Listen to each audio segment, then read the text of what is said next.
Hello everyone, this is part 10 of What If Naruto Made the Ultimate Sacrifice, and I hope you guys enjoy this video and to like, to subscribe, to share, and check out the playlist, to see more comment down below. Now let's start the intro. They call me a god. They call me a god. They call me a god. Join my membership, the perks are great. It's in the description. Naruto was thrown into a chamber made of earth as he rolled across the floor from the force exerted upon him. He coughed, quickly shifting to a more comfortable position and holding his left arm. He looked towards the entrance of the cell before Zetsu retreated behind the small hole as the earth began to shape itself and join, leaving him in solitude. He shook his head, trying to remain awake as he rose to his feet. He observed the chamber, looking at the rough wall and ceiling. He walked towards one of the sides and brushed his hand across the rugged texture. Shaking his head, he sat down and leaned back against it. It absorbs chakra, guess I'm not going anywhere. He led his head backwards to rest against the wall as he began to recollect over his conversation with the leader of the Akatsuki. The face of Yasuo screaming flashed through his mind as he remembered everything that had happened in the fight between Madara and the Shodaime. He clenched his fist tightly as he tried to control his growing hate and anger towards the Uchiha. He had always believed in shaping his own future, however, knowing that most of your life was being guided by an outside hand hurt him deeply. He stared at the tiny rocks in front of him as they helped shape the larger chamber he was currently in. He compared it to his own situation, thinking of how great the goal of Madara was and how he was just one of the many parts needed to accomplish it.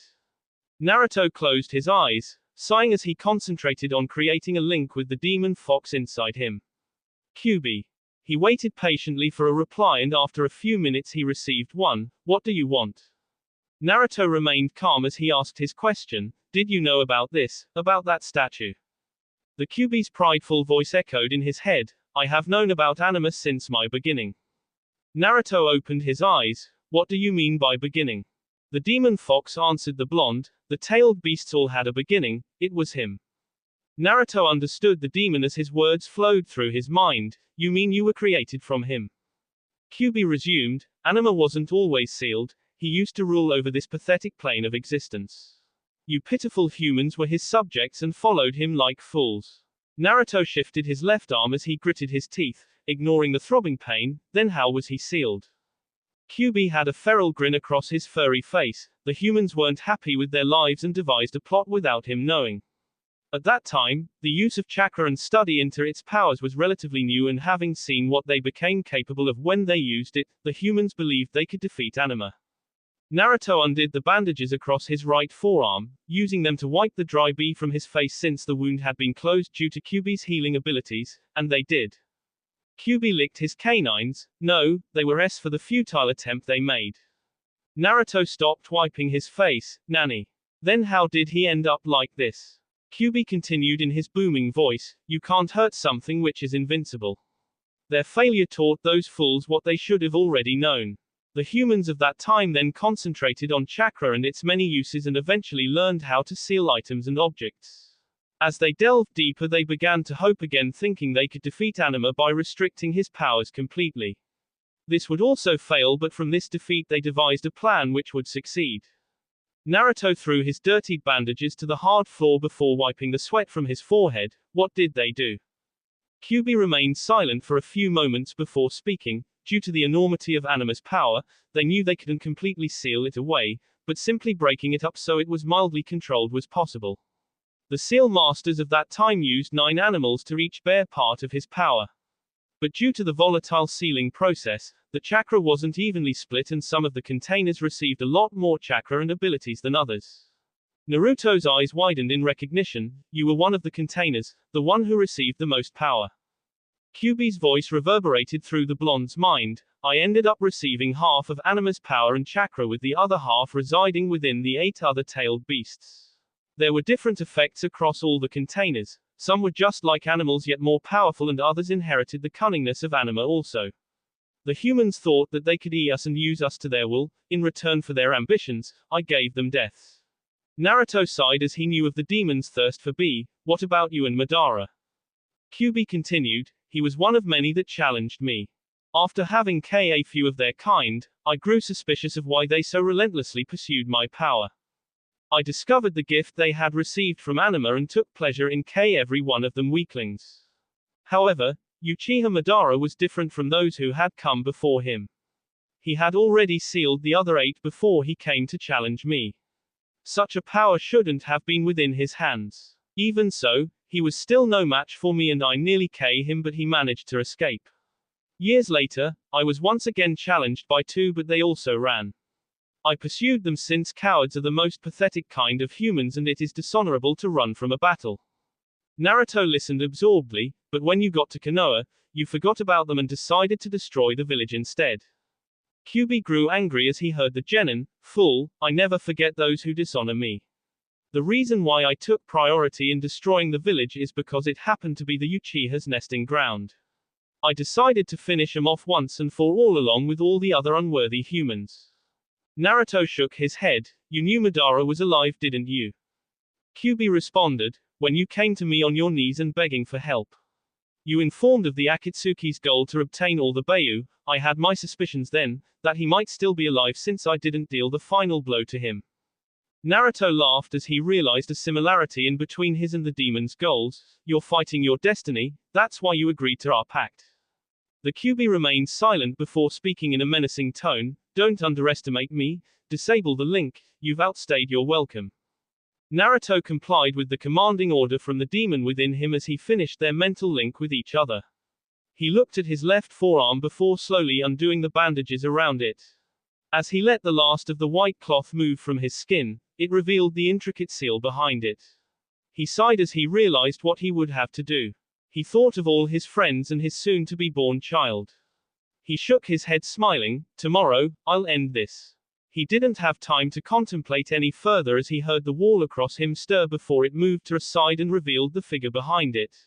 Naruto stared at the criminal in front of him, looking into the visible hole in his orange mask, the extractions happening earlier than expected.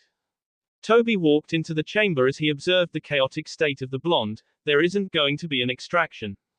Naruto raised an eyebrow at his comment. You're here to kill me. Toby laughed as he scratched his head. You've changed. He nodded upon finishing his statement. Naruto looked on quizzically at the criminal. Do I know you? Toby folded his arms, taking a thinking stance for a few moments before finally moving his hand to his mask. He pulled it up, revealing his face as he spoke to the shocked Jinchuriki. I don't know, you tell me. XXXXXXXXXX. Jiraiya ran through the murky swamp quickly as Sasuke, Kakashi and Sakura followed close behind. Pakken led the way in front of the group as Jiraiya was by his side and running as fast as he could without letting the summon fall behind. They had passed the Valley of the End and were now currently in rice-field country. Sasuke looked around at the recognizable surroundings as he continued running. This brings back memories. Kakashi looked at the fellow Sharingan wielder. You've been here. Sasuke nodded as he looked on ahead. When I left, I went through this same place. Orochimaru's village was east of here. He felt ashamed of bringing up his past but focused on the task at hand instead so it didn't dwell on his mind too much.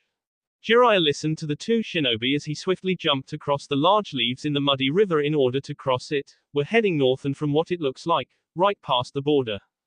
Sakura followed behind the toad hermit. There's no known country up north, just a desolate wasteland. Jiraiya nodded, as he landed on the ground ahead of the polluted river and jumped into the trees. The rest were right behind him as he spoke. It doesn't really make sense that Akatsuki would have a base in such a deserted place. In total, there are around 8 pieces of land across the world where there are no inhabitants. Sakura nodded, acknowledging the information as Kakashi spoke. They must need the land for something. It would be a lot easier to blend in one of the many countries. Jiraiya's thoughts were on Naruto as he replied, Hi, they've been gathering large amounts of money by collecting bounties and building up their financial state. The money must be connected to the land since I believe they have enough to fund their own village, which may be what they are doing. Sasuke looked at the frog hermit, curious as to how he knew all this information. How do you know so much of their plans? Jiraiya looked back at the Uchiha, through a friend. XXXXXXXXXX. Naruto looked on in surprise at the young visage staring back at him. The left eye of the criminal was tightly shut with a scar running right across it. his face was thin and his jaw defined. The Jinchuriki finally spoke. What are you doing here? Toby pulled the mask back across his face, covering it up. As he replied, it's been 2 years and this is the greeting you give me. He feigned being hurt. Naruto was unresponsive to his joking demeanor. I'm serious. Toby coughed. I'm here on request of Jiraiya-sama. When we departed ways, I decided to help him after everything he had done for me. It was hard getting in, but I did it eventually. Naruto looked at the ground as he began to think. You're his informant. He looked upwards at the criminal. You didn't have to do this. Toby sighed. I did though. To atone for past mistakes, he scratched his head. I need to get you out of here. Naruto smiled as he slowly rose to his feet only to stumble before Toby quickly grabbed him. He placed his right arm around his neck. You've grown tremendously since I last saw you. Naruto chuckled, not letting his drowsiness overcome him. I'm stronger than you now.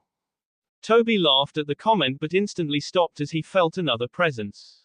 He looked towards the entrance of the chamber. Hey, senpai. Naruto faced where the criminal was looking to meet the eyes of a fellow blonde. Deidara was still as he looked at the two shinobi. You were the spy. Toby spoke calmly. Yeah, I was. He moved Naruto to his side, preparing to defend himself against any possible attack. Deidara closed his eyes. I'm not going to fight you, yeah. Naruto remained silent as Toby voiced his confusion. You're not. Deidara opened his eyes before folding his arms. I overheard our leader. Seems like he has been screwing over all of us from the beginning, yeah. Toby scratched his head. Oh. Naruto remembered Madara's goals and understood why the criminal across him wasn't very willing to help anymore. Taking others' lives is easy and doesn't leave you questioning your methods, but when it comes back to yourself, views are changed greatly. He looked at the criminal with visible detest since he was the one who attacked Konoha. Deidara shook his head. Whatever, yeah. He looked at Toby. Make sure the kid stays alive no matter what the cost. He's the only chance we have. You've probably got an hour before Zetsu realizes his absence. I'll delay them as much as I can, yeah. Toby was confused with how helpful the criminal was being. What exactly did you overhear? Deidara moved towards the exit of the cell. I don't have time to explain, yeah. Toby nodded as he walked to the exit whilst carrying Naruto. As the three shinobi walked out of the cell, they quickened their pace as they ran through the corridors.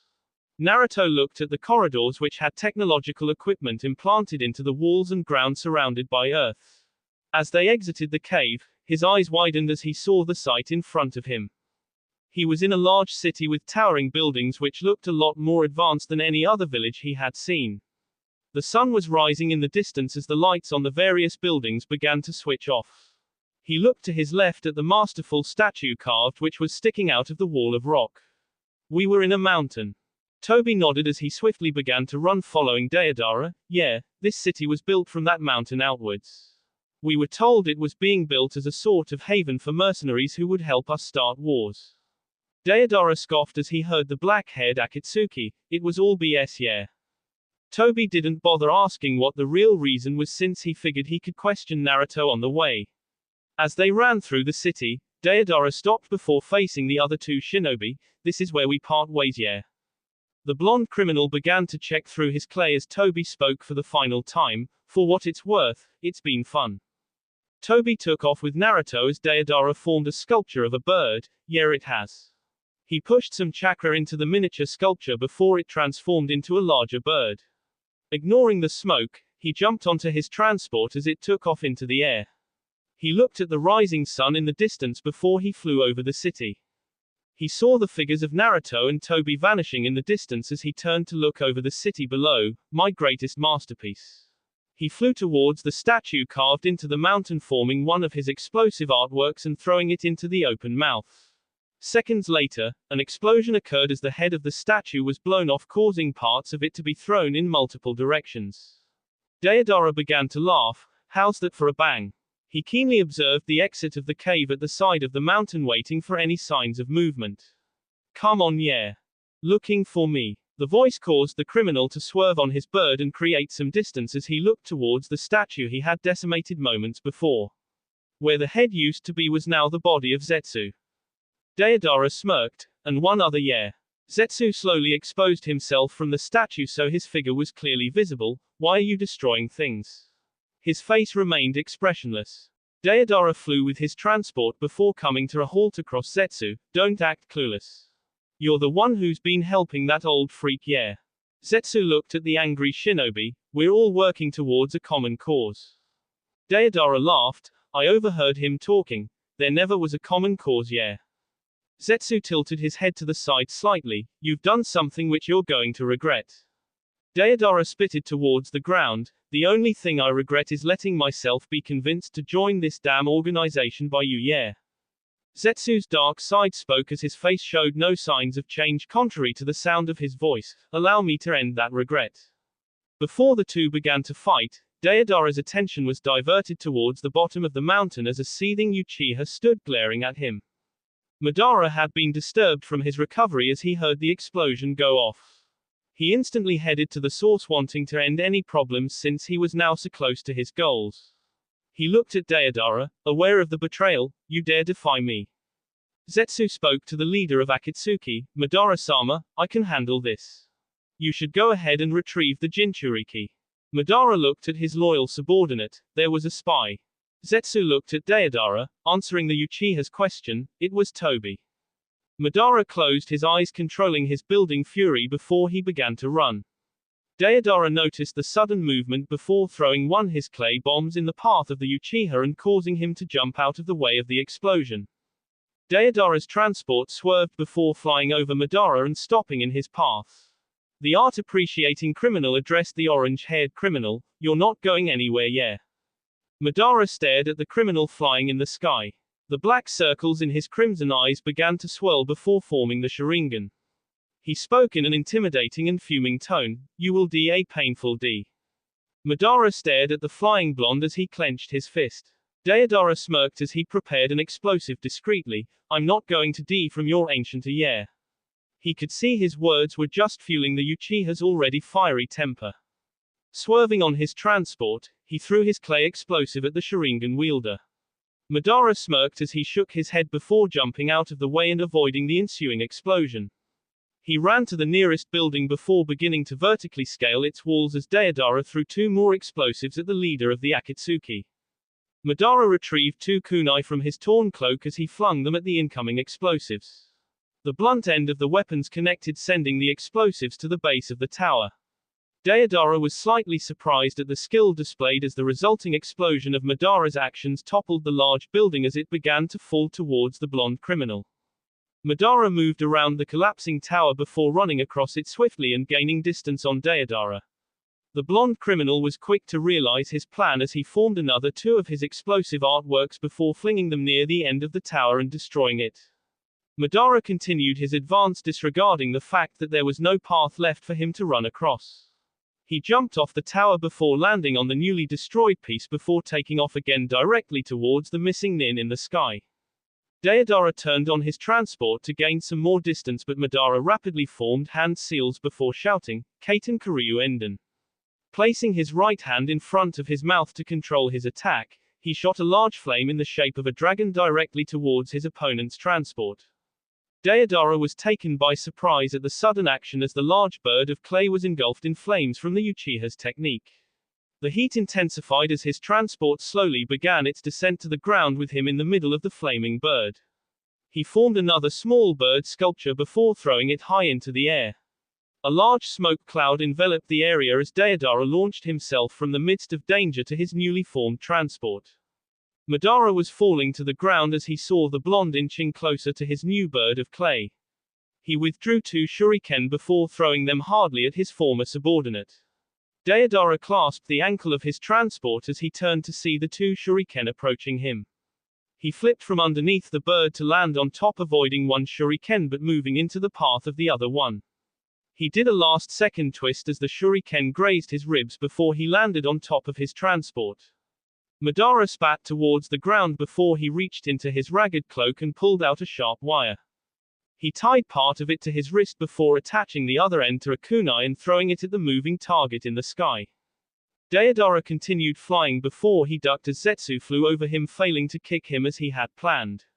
The green-haired criminal didn't relent as he recovered and sent a punch towards Deodara's stomach and connected.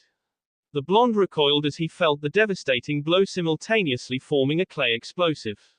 Zetsu recognized his attempt as he jumped backwards off the transport. However, Deidara didn't abandon his idea as he threw the art piece at the yellow-eyed criminal. Zetsu's face remained expressionless as the sculpture soared straight into him and impacted, resulting in an explosion. Deidara laughed as he saw the direct hit. "You're nothing but an overgrown plant, yeah." He mocked Zetsu's shinobi skills as the smoke slowly cleared from his body, revealing the Venus fly trap surrounding his body completely sealed up. Deidara raised an eyebrow as the structure slowly opened, revealing the unscathed form of Zetsu. He didn't have time to dwell in anger as he heard a thump in his transport. He swerved on his bird, quickly preparing a few more explosives as he saw the kunai implanted in the clay bird's side. Madara pulled on the wire, now directly connecting him to the clay bird as it began to pull him inwards to his target. Deidara began to throw multiple explosives at the Uchiha as he dodged them, and they went into the various buildings, destroying them. The blonde smirked as he manipulated the clay in his hands into small spiders and let them loose on the sharp wire connecting his transport and the Uchiha. The clay spiders scurried across the wire rapidly, approaching Madara. The orange-haired criminal used his unoccupied hand to form hand seals as he shouted, "Kaiten Ruka no Jutsu." He expelled a flame from his mouth which traveled across the wire, hastily enclosing the spiders made of clay and heading for Deidara's transport. The Uchiha see the wire from his wrist before falling to one of the many tall structures in the city and began to run across it. Deidara shook his head as he saw the incoming fire. "Not again, yeah." He reached to the side of his clay bird and gripped the kunai before putting all his strength into it and removing it. However, he wasn't quick enough to let go as part of the fire burned his hand. His momentary distraction with his burnt hand was all Madara needed as he jumped from the top of the building he had run up to Deidara. The Uchiha smirked before moving around the art-appreciating criminal and planting punch into his grazed ribs. He followed it with another to his chin before planting a hard elbow to the back of his neck, sending him to his hands and knees. He said his last words to Deidara before jumping off the bird towards his partly decimated city below. He turned in midair to face the transport as it exploded, leaving a large cloud of smoke. His menacing smile was removed from his face as he saw a figure behind the smoke falling towards the ground. The smoke slowly vanished, showing the now large form of Deidara, which was full of clay. He looked directly into the Uchiha's eyes. "We're all going out with a bang, yeah." Madara realized the volatile state of the criminal as he quickly landed on the ground and raised a wall of fire to encircle him. The descending form of the criminal in the sky exploded tremendously as it sent a tremor throughout the city and a wave of destruction spread in all directions. The buildings and city that money was spent on to build was obliterated as Deidara unleashed his most devastating technique. The ensuing wind and carnage nearly decimated Madara's defense as he concentrated to keep it active. Feeling the force on his defense lessen, he released the flame to reveal his city. He looked at the ruined buildings and burning flames scattered in different places. He closed his eyes, trying to control his anger as Zetsu slowly unveiled himself from the ground next to him. The green-haired Akatsuki looked over the carnage, a suicidal technique. Madara sighed to calm himself as he opened his eyes. "Find the ring." Zetsu nodded as Madara took off in pursuit of Naruto and Toby. XXXXXXXXXX. Toby ran across the hard rock as he saw the forest ahead. The surrounding area was nothing but rugged terrain which had absolutely no vegetation, and the forest looked more like a graveyard as the trees were ghastly and tall, giving the sense of evil. He jumped onto the trees before beginning to jump across the branches whilst thinking of what Naruto had told him. "He's crazy." Naruto smiled as he heard the black-haired male, "That's kind of what I thought." Toby shook his head. "You shouldn't have come. The last thing we need is for him to get the Kyuubi." Naruto looked towards the ground as it passed him like a blur. "I wanted to end it. I only expected two of you there at the time." Toby laughed. "I made the tracks so clear. It should have been obvious that it was more than a simple trap." Naruto raised an eyebrow as he felt extremely tired. "Yeah." Toby recognized the somber mood of the genin. "Don't worry about it." He continued jumping across the branches as he neared the border of the country. Toby quickly faced towards his left as he saw a kunai fly towards him. He jumped out of the way towards the ground before a blur appeared in front of him and tried to press his arm. The attack was stopped moments before connecting as a hand grasped the wrist of the sword handler. There's no need for that, Sasuke. Jiraiya let go of the black-haired teen's wrist as he sheathed his sword and stared at Toby. Naruto was surprised as he heard the voices and took in the sight of the shinobi standing in front of him. Sakura stared in shock at the devastated state of the Jinchuriki as she rushed towards him. Are you all right? Toby let Naruto go, slowly placing him on the hard ground. Naruto looked at the pink-haired medic as she had a stern expression on her face which was overcome with worry. He smiled as he realized that they had come after him, better than what I could have been like. Sakura's hands began to glow as she began to observe the broken arm of Naruto. Toby looked at the kunoichi before speaking. There's no time for this. You're going to have to heal him once he's safe. Sasuke looked at Naruto as Kakashi addressed the masked shinobi, Jiraiya-sama's informant. Toby scratched his head observing the calm shinobi before turning to face the frog hermit. It's been a long time, Jiraiya-sama. Jiraiya smirked. You've been found out. Sakura held Naruto as she spoke to the criminal, Arigato, for helping him. Toby gave a nervous laugh. He was my student at one time. A teacher always looks after his students. He turned to face Jiraiya, giving him a thumbs up as he remembered what he had been told by the legendary Sannin. Right. Jiraiya coughed. Yes, that's right. Sasuke raised an eyebrow as he kept his hand on the hilt of his sword. Student. Toby was interrupted from answering as Jiraiya spoke. Hi, he's the one I told you about earlier. The missing nin who helped train Naruto in Genjutsu. Sasuke nodded in acknowledgement while Kakashi asked his question. What's the current situation? I doubt you managed to escape without any worries. Toby folded his arms. Seems like Akatsuki was being used as a cover-up for the plans of one person. He'll know by now that Naruto's missing and will be on his way here. Sasuke walked over to Naruto as he looked at the Jinchuriki. He gave him an awkward smile before helping him up. Is it just him?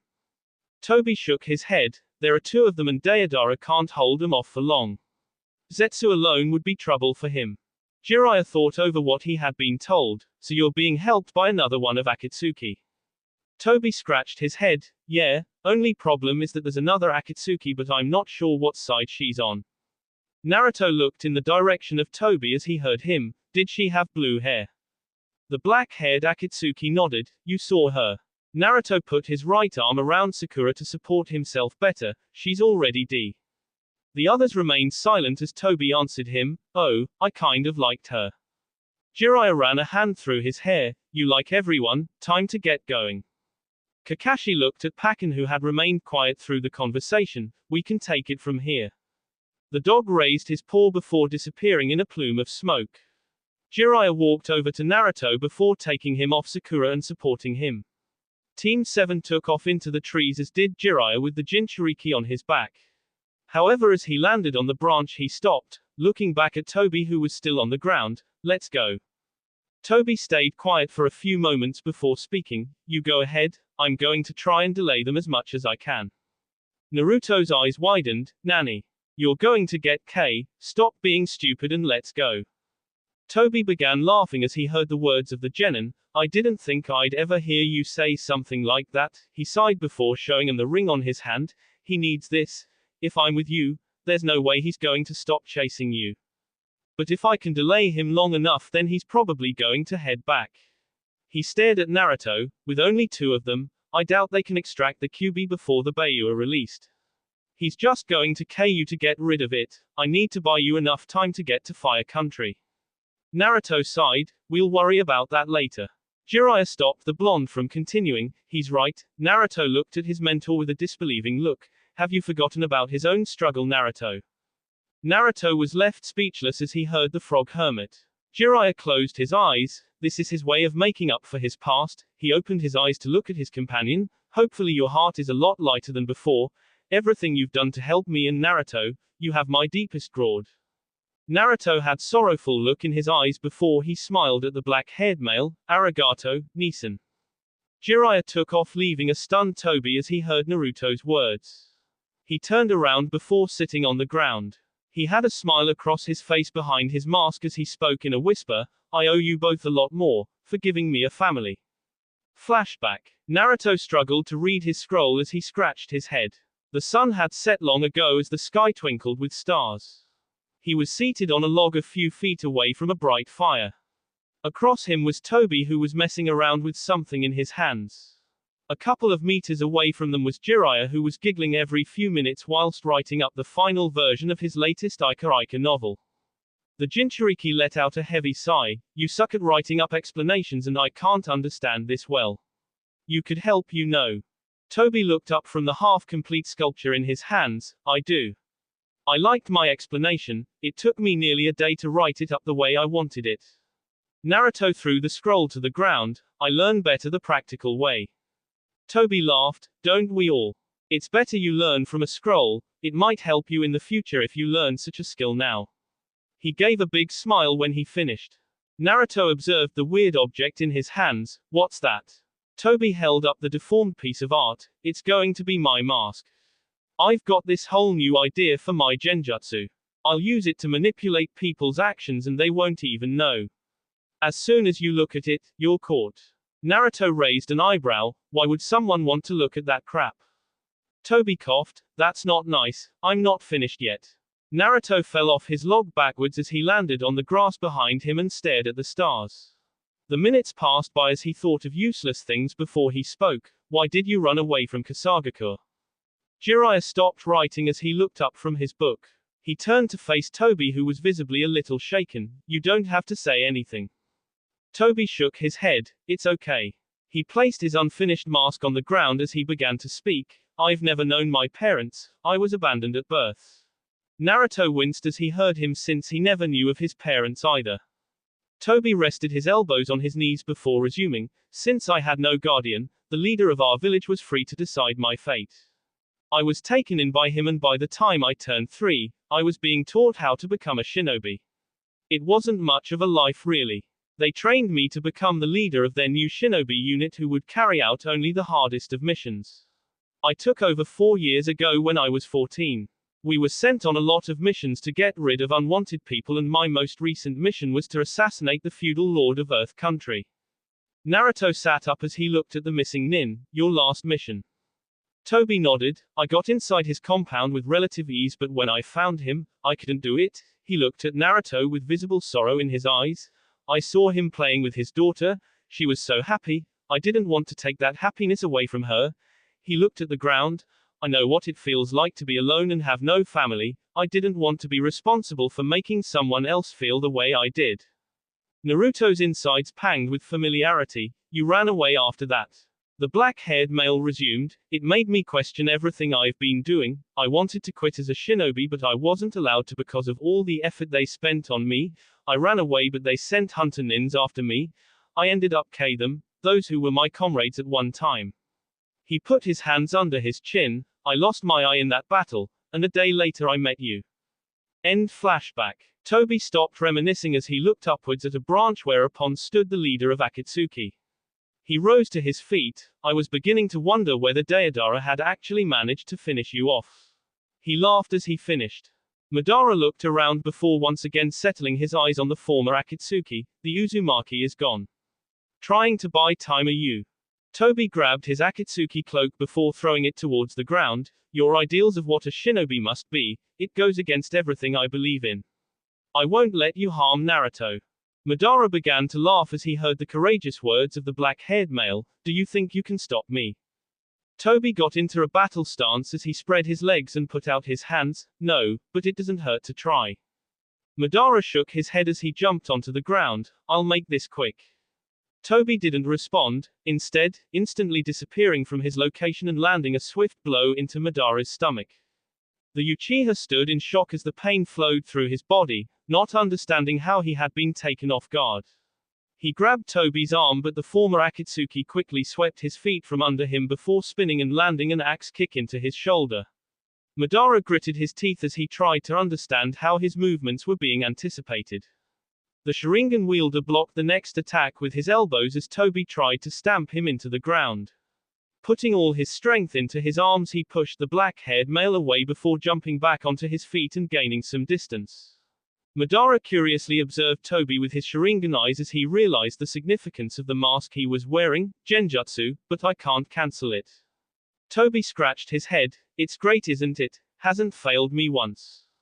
Madara stretched his shoulder as the pain subsided. It wasn't a compliment full. He ran towards Toby before beginning to throw combinations at the black-haired male.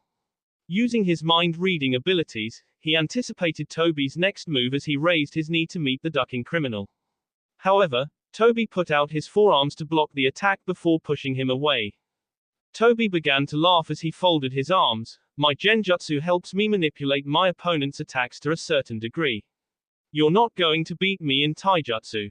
Madara observed the former Akatsuki. It nullifies my mind reading, so it all depends on raw skill now, though he thinks he has an advantage.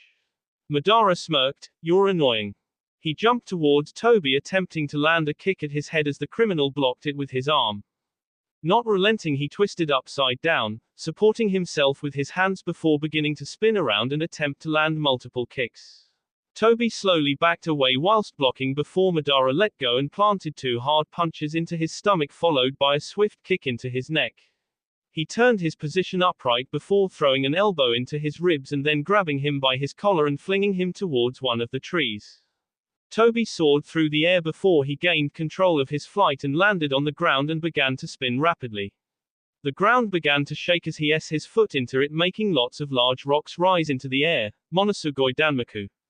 His speed of spinning only increased before he threw a kick into the air, sending a shockwave which destroyed the rocks into smaller pieces before flying at Madara. Madara stood in shock momentarily as he looked at the amazing display of taijutsu. The barrage of rock flew straight into him, seeing him in different areas as he began to quickly duck and weave his way in between them. Toby launched himself into the fray as he saw the distracted Madara before connecting with a blow into his back and following with a sickening elbow to the top of his head. Madara felt a substance protrude from his mouth which infuriated him as he turned to face the criminal. He grabbed Toby roughly before headbutting him repeatedly, resulting in a crack on his mask. He didn't stop his assault as he kicked Toby in the chin, sending him into the air. He ran to the tress before running up them and jumping ahead of his opponent in the air. The Sharingan wielder looked back as he turned his body, readying his fist. Toby tried to shake off his dizziness as he could feel a liquid dropping from his head through his mask. He was too late to do anything as he saw something fly towards him before a thundering impact engulfed his senses and his face was in pain. He flew into the ground at a rapid pace before he landed, sending a cloud of dust into the air. Madara laughed as he landed and began to analyze his attack. The dust began to clear away as he saw a slumped figure struggling to rise. Toby rose to his feet, staggering slightly as his mask slowly crumbled from his face. Half of his visage was covered in B as a piece of his mask was stuck in the side of his jaw. Madara looked at the criminal, who now looked in terrible condition. Your mistake was thinking I had no defense against that genjutsu. Toby panted, his right eye twitching. What are you talking about? Madara slowly began to walk, circling the criminal. I read minds. Your genjutsu only managed to bring us into a stalemate where what mattered was speed and skill. Toby got into a defensive stance. That isn't my only genjutsu. Madara tilted his head. No genjutsu can fool these eyes. Without your mask, you have no defense. You sealed your fate when you decided to help that piece of excrement escape. Madara ran at the criminal as he began his attack. Toby tried to dodge but found it was hopeless as the Uchiha moved around his defense and proceeded to land vicious blows. Madara smirked as he drove his fist into Toby's chest before grabbing him by the hair and ramming his head into his knee. He didn't relent as he threw him into the tree before jumping at him and landing a ferocious kick into his ribs. Landing on his feet, he began to throw multiple punches at the beaten body of the black-haired male. He laughed before grabbing the criminal's hand. I'm going to enjoy this. His eyes began to change as they took the shape of the Mangekyou, but before he could utter anything, something on his back exploded as he let out an angry cry. The Sharingan wielder stumbled as he clenched his fists in an attempt to ignore the throbbing pain in his back. A laugh filled the air as a shadow descended towards Toby before grabbing him. Looks like you're going blind. Always make sure a shinobi is D before writing him off, yeah. Deidara put Toby onto his transport as the black-haired male rose to his feet. Deidara, you're alive. Deidara flew with his bird into the air. So this is what you look like behind the mask. Where is that piece of crap, yeah? Madara screamed in anger as his chakra began to swirl violently around him. I'm going to mutilate you bastards. Toby looked at the enraged Uchiha before looking towards Deidara. Hey, looks like he beat us both up. Now we've made him really angry. Deidara scoffed, you're the one who got his ass kicked. I did okay, yeah. Toby could sense the outright lie from the beaten state. The art appreciator looked in. Time to finish this. Deidara began to fly as high as he could into the sky as he talked to Toby. He isn't as dumb as the Sanbi. He's not going to stand still and wait for your attack head on, yeah. Toby let out a nervous laugh. That's true. Deidara shook his head as he began to form a spider sculpture in his hand. I'll get him to hold still. You just make sure you end it, yeah. Toby nodded as he jumped off the transport even higher into the air. Deidara threw the small spider towards the ground as it popped and left a cloud of smoke before emerging over 20 times its original size. The spider scurried across the floor before jumping at Madara, who was caught unawares. It wrapped its clay limbs around the Uchiha, binding him tight. Deidara flew around as he saw the Sharingan wielder was caught. Do it now, yeah. Toby nodded as he formed hand seals. Chakra began to emanate from him as it slowly turned into flames. The blazing fire encircled his arms as it swirled animatedly. Toby twisted himself so he was facing right at Madara before sticking out his fiery arms and beginning to spin. Oikomi Sumi Haraboshi. His spinning form was shrouded in flames as he sped towards Madara with his fist outstretched. The collision sent a wave through the forest as Deidara pulled away his bird from the violent wind. The impact zone was in flames as there was a large dust cloud rising into the air. Deidara began to laugh as the cloud began to settle. Direct hit, yeah. The blonde flew towards the ground before jumping off his transport and making his way to the point of impact. He walked forwards as he saw Toby getting to his feet. Toby panted exhaustedly before looking at Deidara and giving him a thumbs up. I got him. Deidara observed the remains of the Akatsuki cloak and some pieces of burnt clay limbs. You roasted him, yeah. Toby began to laugh as he scratched his head. Ah. Deidara looked around before turning to the Misen Nin. What is it, yeah? Toby wiped the bee from his face. Thanks for coming. Deidara gave him a genuine smile. Until the end, yeah. Deidara. He didn't have time to do anything as a partially burned Madara appeared right next to him before backhanding him and sending him flying across the ground. The Uchiha looked at Deidara, whose visage wore an expression of surprise. He held up a limb of the art sculpture that was used to bind him. Clay can be see. He smacked Deidara's head violently with the limb before ramming another kunai into the blonde's neck. Deidara's form fell slowly onto the floor as his face remained ghostly. As his body impacted on the ground, Toby looked up to see his lifeless friend. He stared at the face of his companion, whose eyes were still open. He used his remaining strength to launch himself at Madara, who was also injured. Madara shook his head as he looked at the approaching criminal. Fool. He ducked under Toby's punch before grabbing him by the neck and bringing his face inches from his own. The black swirls in his eyes connected into a different pattern. Tsukuyomi. Toby found himself in a completely different environment as a red moon loomed over him and the sky looked as if it was on fire.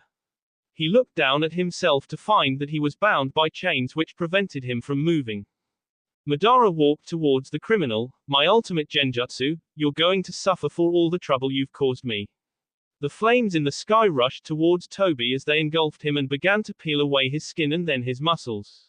His body was overcome with unimaginable pain as Madara spoke. For the next 144 hours, you're going to be incinerated repeatedly.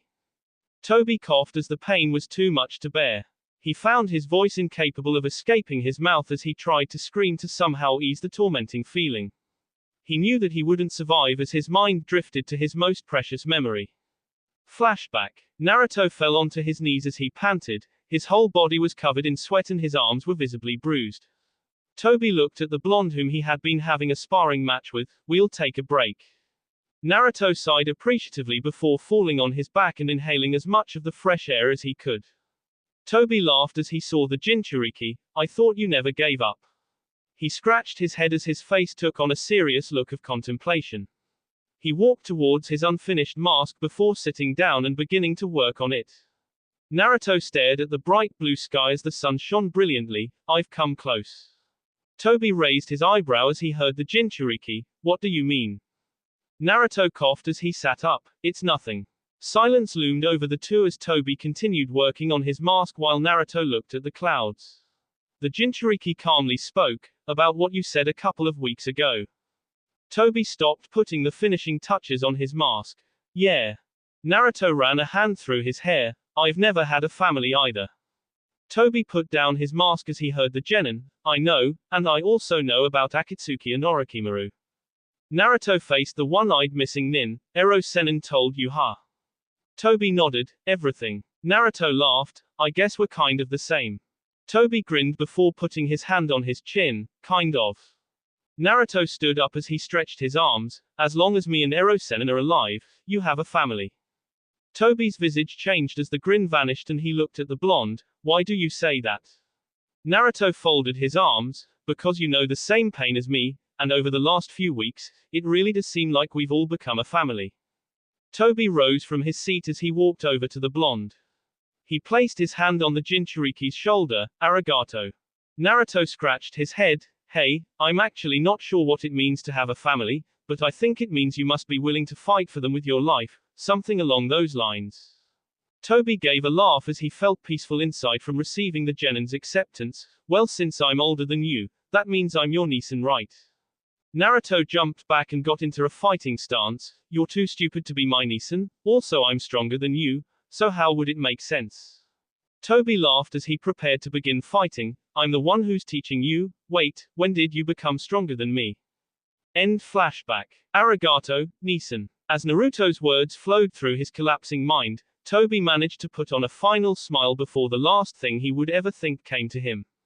The image of Jiraiya and Naruto flashed through his head as a tear escaped his eye. Arigato, Ototo. He took his last breath, finally feeling free of the sins of his past. The last of the flames vanished as the environment changed and Madara looked at the lifeless body of Toby in his grasp. He was about to throw him to the ground before he saw the smile adorning his countenance. Madara turned his head as he sensed an approaching chakra signal. After a few seconds, a figure rose from the ground as it observed the battle-torn surroundings. It seems you've killed both of them. Madara stared at Zetsu impassively. How far are they? Zetsu looked at the tracks before his eyes slightly changed and he began to scour through the forest and beyond. He closed his eyes upon finishing and turned to the Uchiha. I can't see them. Madara sighed. Too far. He walked over to Deidara's corpse before ripping the ring from his finger. Get rid of the corpses and hurry back. It's time to perform the final ceremony.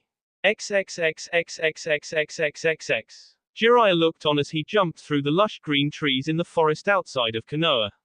Naruto was still awake as he was being carried by the frog hermit. Sakura jumped closer to the legendary Sannin so she could speak to the Jinchuriki. How's your arm? Naruto gave her a smile. Don't worry about it. Kakashi broke their conversation as he spoke. We're here. Sakura looked towards the ex-Anbu as Sasuke jumped to the ground in front of the gates of Konoha. An Anbu adorning a mask appeared in front of him as he observed the legendary Sannin and the rest of the shinobi. Kakashi looked at the still shinobi, Tenzu. Since when did they give you guard duty? The Anbu looked at Naruto as he was placed on his feet. I'm here on order of Hokage-sama. The final match of the Chunin exams is being finished as we speak. Luckily no one knows of this occurrence. Sasuke remained quiet as he knew of what his punishment for leaving Konoha would be. Sakura looked at Naruto. We're going to the hospital. Naruto shook his head. Not yet, I need to talk to Tsunade Baken. It's about Akatsuki and the goal. Tenzu walked over to Naruto. That can wait, you're going to need to get treated first. Jiraiya folded his arms as he was curious of this new information. You met their leader. Naruto was reminded of Madara and his own ancestor as he looked at the gates of Konoha. The hate of the villagers and the fates of the Shodaime and Yasuo were replayed in his mind as he saw the deaths. Yeah, I met him, so has Konoha. Kakashi remembered his summons words for some peculiar reason as he addressed the blonde shinobi. What do you mean? Naruto looked at the shinobi, the founder of Konoha, Uchiha Madara. Sakura was the only one who wasn't affected by what he said as Jiraiya. Kakashi and Tenzu were in shock. Sasuke shook his head. There must be a mistake. Naruto looked at Sasuke as he realized that he knew of the Uchiha's history and the true purpose of the Sharingan. It's not the one who told your brother the secrets of your clan. Jiraiya looked at Sasuke. How do you know of Madara? Sasuke locked eyes with the legendary Sannin, a memento of sorts. Naruto sighed. Do you understand why I have to talk with Tsunade Barkin now? Everything you know and were taught was a lie. Kakashi calmly spoke, I can't believe this. Jiraiya ran a hand through his hair. Kakashi and Sakura, take Naruto to the hospital and get him treated. Naruto's eyes widened. Oi, Ero Sennin.